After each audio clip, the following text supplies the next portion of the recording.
विगत कई वर्षों से जब जब भारत में संसद का सत्र चलता है तब तब विदेश में कोई ना कोई रिपोर्ट छपती है।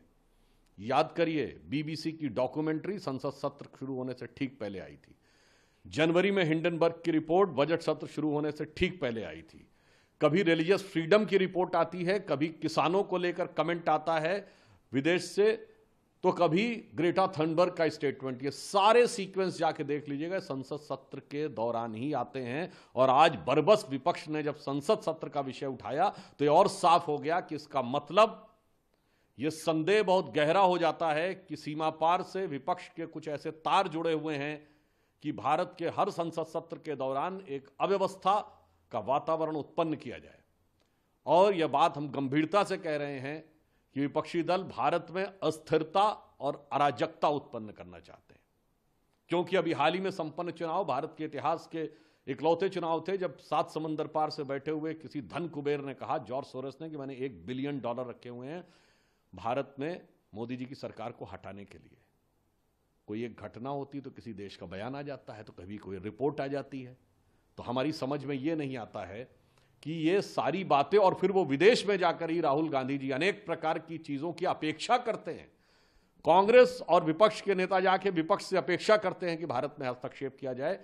और मैं पुनः गंभीरता के साथ कहना चाहता हूं कि भारत के अंदर ये आर्थिक अराजकता उत्पन्न करना चाहते हैं भ्रम के द्वारा, चाहे विषय भारत सरकार की कंपनी का हो या कोई निजी कंपनी का हो।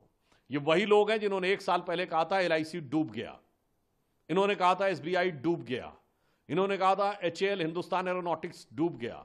फैक्ट ये है कि LIC ने पिछले तिमाही में 17,000 करोड़ का प्रॉफिट दर्ज किया है, जो ऑल टाइम हाई है। स्टेट बैंक ऑफ इंडिया ने पिछले तिमाही में 21,000 करोड़ का प्रॉफिट दर्ज किया है, जो प्राइवेट और गवर्नमेंट दोनों की कंपनीज में मिला के ऑल टाइम हाई है। HAL ने 29,000 करोड़ का रेवेन्यू 2023-24 में आया। अब सेबी के ऊपर अटैक है। मैं पूछना चाहता हूं कि आप ये कर क्या काम करना चाहते हैं? और मैं जिम्मेदारी के साथ कहता हूं, सिर्फ फैक्ट सामने रख रहा हूं। हमेशा कांग्रेस विदेशी कंपनियों के साथ क्यों खड़ी रहती है? आज से नहीं, 30-40 साल पहले से। यह बताइए, 1984 में यूनियन कार्बाइड के एंडरसन को इन्होंने हवाई जहाज में बैठ के भगाया था। यूनियन कार्बाइड के साथ कौन खड़ा था? कांग्रेस। बोफोर्स के साथ कौन खड़ा था 1987-88 में? कांग्रेस। अगस्ता वेस्टलैंड के साथ कौन खड़ा था? कांग्रेस। चेक पिस्टल्स वाली कंपनियों के साथ कौन खड़ा हुआ था? कांग्रेस। और बीबीसी के साथ कांग्रेस, हिंडनबर्ग के साथ कांग्रेस। और मैं फिर भी कहूंगा, राहुल गांधी जी एक ब्रिटिश कंपनी में काम भी कर चुके हैं जिसका नाम था बैकऑप्स। तो आज हम विपक्ष से पूछना चाहते हैं कि विदेश की संस्थाओं और विदेश में छपने वाली चीजों में, और आपको ध्यान हो केजरीवाल जी ये भी बोल चुके हैं कितना मुश्किल होता है न्यूयॉर्क टाइम्स में छपवाना, ये वर्ड है उनका ऑन रिकॉर्ड।